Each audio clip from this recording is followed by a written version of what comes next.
let's get headlines with the heartbroken Alejandro Solana, I'm not who has changed his graphic to I hate Joe Cronin. I'm not heartbroken, by the way, because the Heat didn't get Damian Lillard. Had, the Magic stepped up, 6 first-round pick. I just used the Magic, but had it been a haul, I get it. I get it. Cronin has to do what's best for his organization. I just genuinely feel, and it's what I think Will Manso said earlier when he joined us, that Cronin simply was not going to deal Damian Lillard to Miami because Damian Lillard came out, or through his agent came out and said, I'm only going to play in Miami. He gave the Heat all the leverage, and he said, watch this. Like, I will send you anywhere else. And I don't think the Blazers got better, and I don't think the Suns got better. So I just feel pissed because this, to me, turned into Joe Cronin saying, all right, I'm not going to trade you there, and I'll trade you somewhere else, even if it means it's a worse trade. By the way, Josh Richardson has chimed in on Twitter.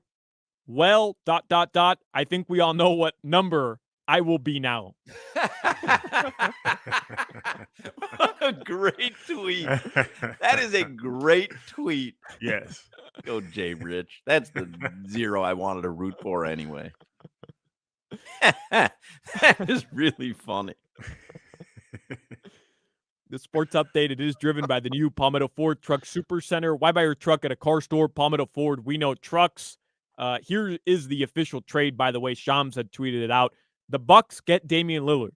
The Blazers get Drew Holiday, DeAndre Ayton from Phoenix, Toumani Camara, 2029 first-round Bucks pick, and 2 pick swaps from Milwaukee. And the Suns get Yusuf Nurkic, Nasir Little, Keon Johnson, and Grayson Allen. Anthony Chang from the Miami Herald tweets out, Damian Lillard's agent, Aaron Goodwin, on the Heat's pursuit of a trade. Quote, they did everything they could to acquire Dame. It takes 2 to get a deal done. I appreciate all that Pat, Andy, and Mickey did to try and make this happen. Yeah.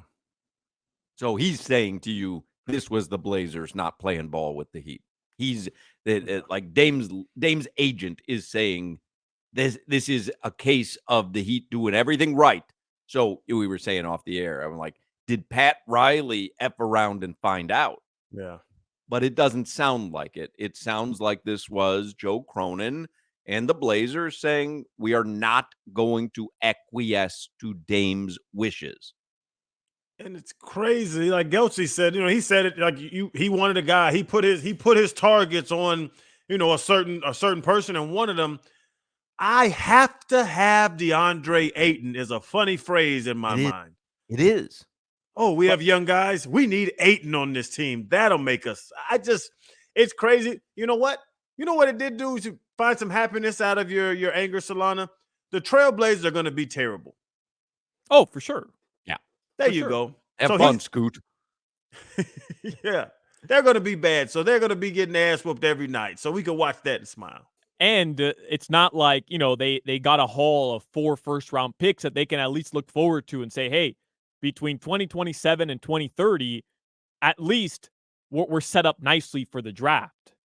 Like that didn't happen here. And when you're talking about the Heat picks that were reportedly being offered, Jimmy Butler is in his mid-30s. Damian Lillard is in his mid-30s. Like, the window for Miami was going to be right now, right? The next 2 seasons to go win a title. By the end of the 2020s, like, this could look totally different, right? Pat Riley may have already retired. Jimmy Butler may have already retired. Damian Lillard may have already retired. Those picks, to me, seem like they would have Portland in a pretty good spot. You never know what happens, but the Bucks, if they do keep Giannis Antetokounmpo, are always going to be a formidable team in the Eastern Conference. Giannis is mid-20s. Like, down the line in 2028, if they still have Giannis Antetokounmpo, those picks won't be as valuable as the Heat ones would be either. So, like, again, none of this makes sense from a draft capital standpoint, from an overall trade standpoint. And the fact that it was DeAndre Ayton that Cronin wanted, that could have been facilitated through Miami. It could have been.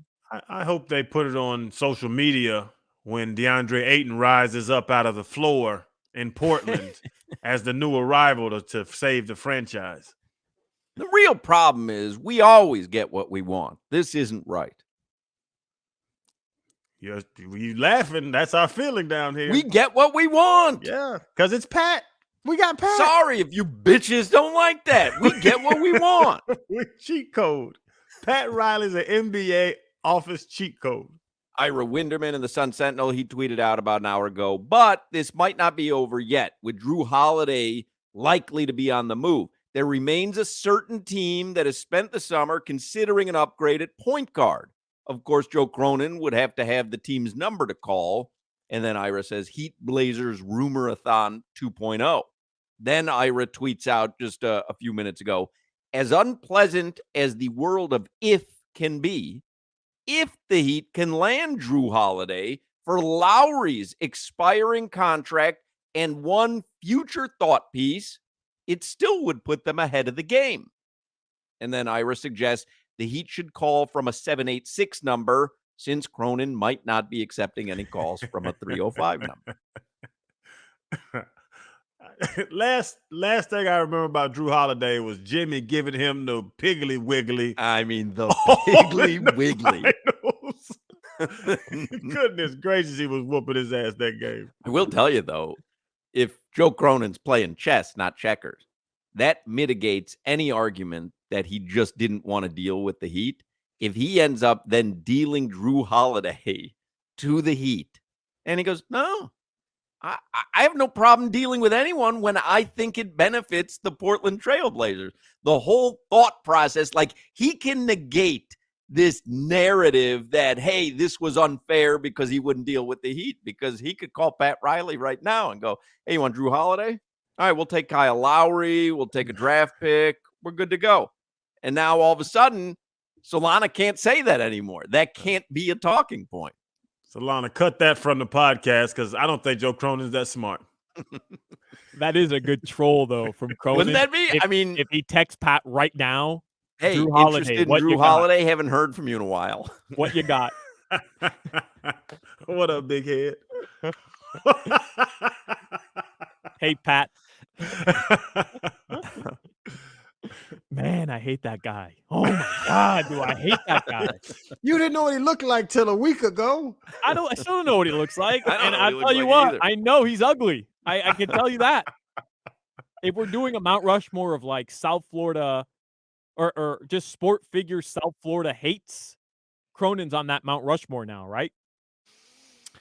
Yeah, I mean, from Anthony Chang's tweet and from what we know from Dame himself, like there's one guy who stood in the way of Damian Lillard. This is going to sound ridiculous too. There's one guy who stood in the way of the Heat acquiring Damian Lillard. It might be Grayson Allen, but it seems like it's Joe Cronin. But whoever it could be DeAndre Ayton, whoever it is, one person stood in the way of the Heat acquiring Damian Lillard. And it's somebody that is just going to drive you mad. Yeah. If you like Grayson Allen, you got to be bleeping kidding me. Does anybody like Grayson Allen? No one. I guarantee he doesn't have a girlfriend. Only Dookie Lang, the only person. And Shane Battier. Yeah. Two guys.